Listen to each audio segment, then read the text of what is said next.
Mamamatay ka na lang, gusto mo pa ako makilala. Anak ka ng teteng, oh.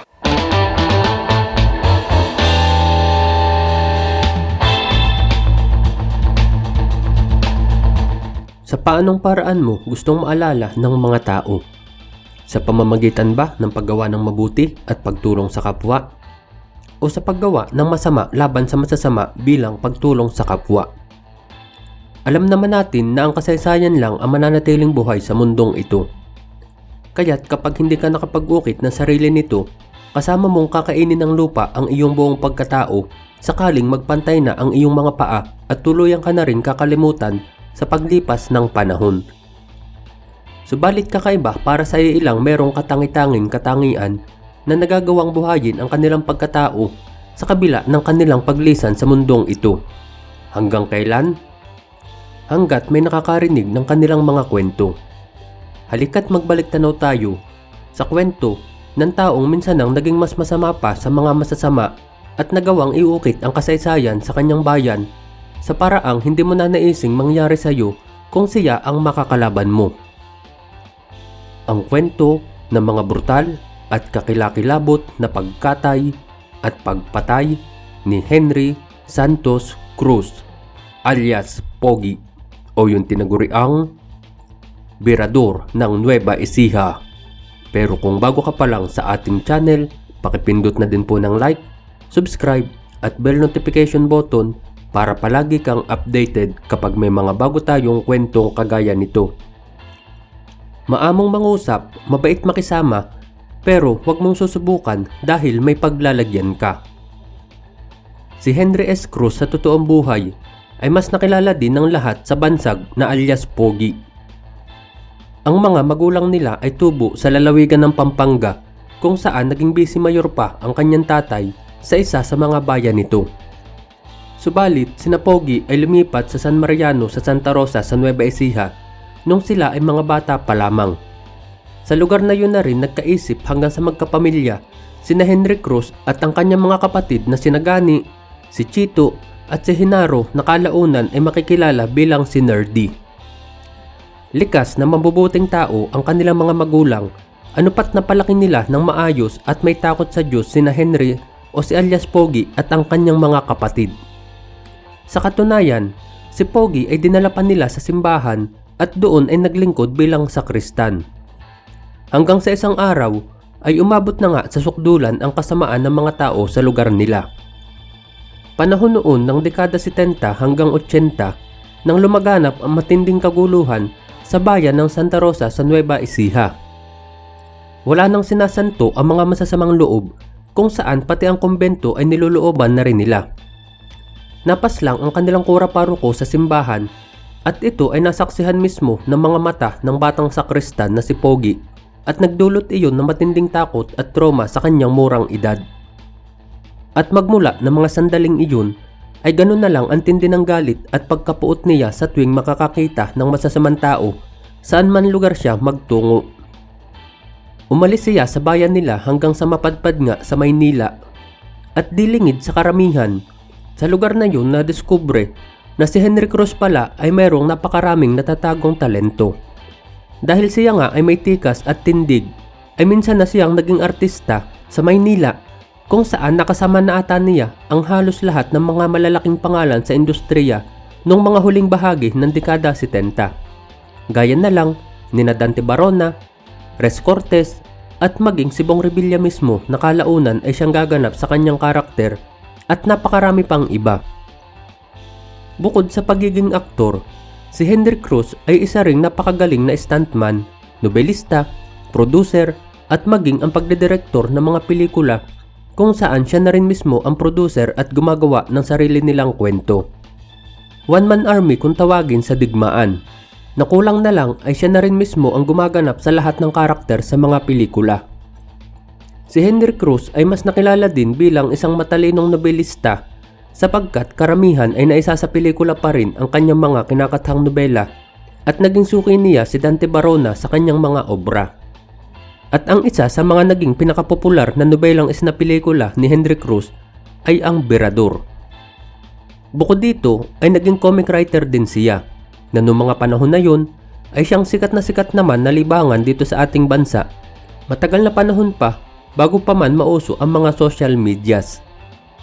Kaya't kung di man pagbabasa ng mga comics ang libangan ng mga tao, ay nandyan din ang pakikinig sa mga nobela sa radyo, kung saan isinasalin din at napapakinggan ang lahat ng mga nobela ni Henry Cruz. Ang ilan pa sa kanyang mga likha ay ang Bigilante, Bigo Pa Rin Ako, Si Akong Barako, Si Hepe, Titis, Robbery, Silang Mga Hudas, Sing Tibay ng Puno, Sang Tumpok na Lupa, Minsay Isang Matapang, Birador at napakarami pang iba na naisalin sa mga radyo at telebisyon. Ang lahat ng ito ay pawang mga aksyon kung saan pinagkukuhanan niya ng inspirasyon ang kanyang naging pagkatao at naging karanasan sa buhay. Naging bahagi din si Henry Cruz ng first generation ng Dimensional Heroes, kung saan naman ang karakter ni alias Pogi ay nakahanay kasama ng iba pang mga superheroes na nabigyang buhay sa mga nobela at sa pelikula na siya na rin mismo ang gumagawa.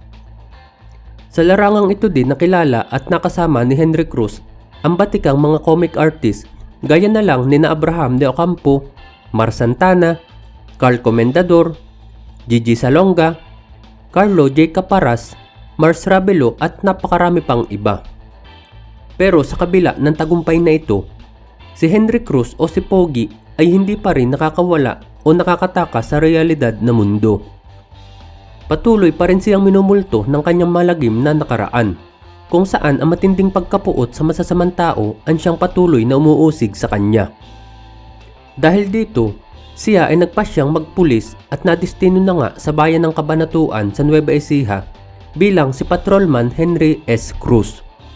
Ito ang naging hakbang niya upang ilagay sa tama ang kanyang katapangan at galit sa masasamang loob. Sapagkat sa pagiging pulis ay magiging tagapagtanggol din siya ng mga mahihina. Magagawa din niyang usigin ang sinumang masasamang nilalang na naisin niya dahil nasa panig na niya ang batas. Subalit ganun pa man, sa kabila ng uniformeng nakasuot ay mas nangingibabaw pa rin ang kanyang sobrang galit at puot sa mga kriminal, sapagkat kung susundin pa niya ang sistemang umiiral ay sasabihin lang nilang maging mga kriminal man ay may karapatan pa ding mabuhay na lalo lang niyang ikakagalit. Kaya't sa pagkakataong iyon ay siya o si alias Pogi na mismo ang magiging batas at tagahatol. At para isakatuparan ang mga ito ay kinakailangan niyang maging mas masama pa sa masasamang tao na mga nakakalaban niya. At sa ganoong paraan nga umukit ang kasaysayan at kinatatakutan ng lahat ang isang alias Pogi, ang Birador. Mas mabait pa sa mababait, ngunit mas masama pa sa masasama. Si alias Pogi ay walang pinipiling kalaban. Kay bata, kay matanda, basta gumagawa ka ng masama ay anak ka ng teteng. Tutuluyan ka talaga ni Pogi. Dahil dito, si Pogi ay naging isang berdugo. Nakilala siya sa mga paraang brutal sa pagpapatahimik sa mga kriminal na kung tutuusin ay sadya namang hindi na talaga makatao. Numero 1 niyang inubos sa kanilang bayan ay ang mga magnanakaw na mga kalabaw at iba pang mga hayop na talaga namang nakakaperwisyo na sa mga magsasaka. Nandyan din ang mga hayok sa laman ng mga rapist, ang iba pang uri ng magnanakaw, at lahat na ata ng klase ng krimen basta may dulot na kasamaan ay hindi sasantuhin ni Pogi.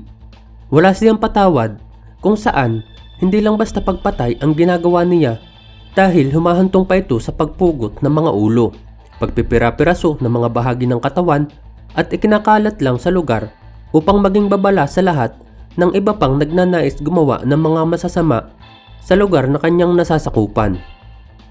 Ang sala rin sa lahat ng ito ay ang kanyang maalamat na katana na magpasa hanggang ngayon ay nasa pag-iingat pa rin ng isa sa mga naging malapit sa kanya. At maging ang simpleng pamboboso lang ay hindi rin pinapaligtas ni Pogi dahil iginagala niya ang mga ito sa kabayanan ng hubot-hubad sa harapan ng maraming tao. May usap-usapan din noon sa kanilang bayan na si Pogi daw ay iniwan ng kanyang asawa sapagkat di na nito masikmura pa kapag nakikita niyang kumakatay na naman ito ng mga kriminal gamit ang katana. At sa ganoong paraan nga nang ibabaw ang takot sa masasamang loob at napatahimik ni Pogi ang kanilang bayan. Iniiwasan na ng mga gumagawa ng krimen ang Santa Rosa, partikular na sa may bahagi ng San Mariano, sapagkat nababatid nilang nasa paligid-ligid lang si Pogi na nag-aabang sa kanila sa tulong na rin ng mga taong bayan na isang bayani naman kung siya ay turingan. Subalit sa kabilang banda sa lahat ng ito ay di maiiwasang dadami at dadami talaga ang kanyang magiging kaaway. Lalong-lalo na yung mga politiko at iba pang malalaking tao na nasasagasaan niya, na hindi man sila lantarang magpahayag ng galit ay minimithi naman nilang ang malaking tinik na si Pogi ay tuluyan ng mawala sa kanilang landas. Taong 1989, habang nasa tabi ng highway si Pogi at doon ay naghihintay ng bus na masasakyan patungong Maynila, siya ay patraidor na inambush at pinagtulungang atakihin hanggang sa binawian na rin siya ng buhay.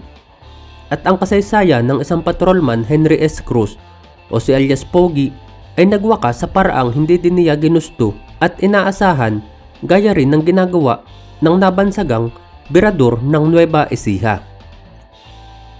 Samantalang ilang buwan lang pagkatapos ng kanyang pagkamatay ay isinapelikula kaagad ang maaksyong kasaysayan ni alias Pogi. Ang kanyang karakter ay ginampanan naman ng isa pa ring maalamat na si Bong Revilla Jr. Sa tulong na rin ni Nerdy na kapatid ni Pogi na isa ring magaling na manunulat na siya namang naglahad ng kasaysayan ng kanyang utol. Si Nerdy na rin ang nagpatuloy ng mga nobela ni Pogi, gaya na lang ng Anak ng Teteng, upang patuloy na alalahanin ng mga tao ang kabayanihan ng kanyang kapatid na si alias Pogi. Dahil nga sa maaksyong kasaysayan ay nagkaroon pa ito ng trilogy. Subalit ang nauna ang maituturing talaga na siyang malapit sa katotohanan dahil nga yung mga sumusunod ay marami nang nadadagdag para na rin sa ikagaganda ng pelikula dahil nga sa isa lang itong palabas. Pero ang kanyang alamat ay hindi natatapos sa pagkamatay ni alias Pogi. Sumibol na rin ang batang si Paris na isinabit niya sa puno at ganun din ang kanyang kapatid na si Sus na nakahandang ipagpatuloy ang kasaysayan ng kanilang amain kung hihingiin ng pagkakataon. Sana lang ay hindi sila tuluyang naligaw ng landas. At isa pa, nandyan pa rin naman ang pagbabalik ni alias Pogi na mukhang naligaw na nga ng landas. At minsan pa, ang malamat na katana ng Nueva Ecija ay nakatakdang madungisan muli ng dugo upang paulit-ulit na umukit ng kasaysayan. Sa paggawa ng mabuti para sa masama o sa paggawa ng masama para sa ikabubuti. Ikaw kaibigan, sa anong paraan mo gustong maalala ka ng mga tao? Maraming salamat sa iyong pakikinig kaibigan. Hanggang sa muli. Paalam! Anak ka ng Teteng.